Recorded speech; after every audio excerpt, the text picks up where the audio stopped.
में से कौन वैदिक ऋषि है? निम्नलिखित में से कौन से वैदिक ऋषि है, यानी कि वैदिक समय के कौन से ऋषि है, वैदिक काल के ऋषि कौन कौन से हैं? ऑप्शन इस प्रकार से दिए गए: अंगिरा, दूसरा रमण ऋषि, तीसरा अत्रि और चौथा है महर्षि महेश योगी। तो इसके राइट आंसर हो जाएंगे अंगिरा ऋषि और अत्रि ऋषि।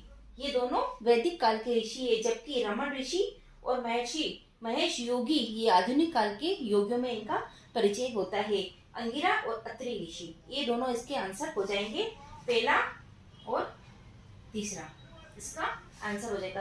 अंगिरा ऋषि का अगर वर्णन देखें तो अपने उपनिषदों में, मुख्य उपनिषदों में मुंडक उपनिषद के अंदर इनका वर्णन आता है।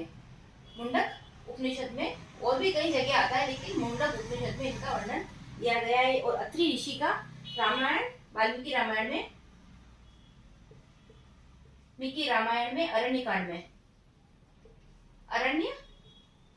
अरण्यक कांड में इसका वर्णन आता है। जो हमारे यूजीसी नेट के सिलेबस में अरण्यकांड है, उसके अंतर्गत अत्रि ऋषि का भी वर्णन आता है। अत्रि ऋषि की पत्नी अनुसुईया जो माता सीता को सारा ज्ञान देती है, उनके पति है ये अत्रि ऋषि। ये भी इनको अरण्यकांड में यहाँ पर जंगल में उनका मिलन होता है। यहाँ पर अत्रि ऋषि और अंगिरा ऋषि ये दो ऋषि वैदिक काल से संबंधित है, जबकि महर्षि रमण और महर्षि महेश योगी ये आधुनिक काल के भारत के योगियों के परिचय के अंतर्गत इनका वर्णन आता है। तो राइट आंसर हो जाएगा पहला और तीसरा।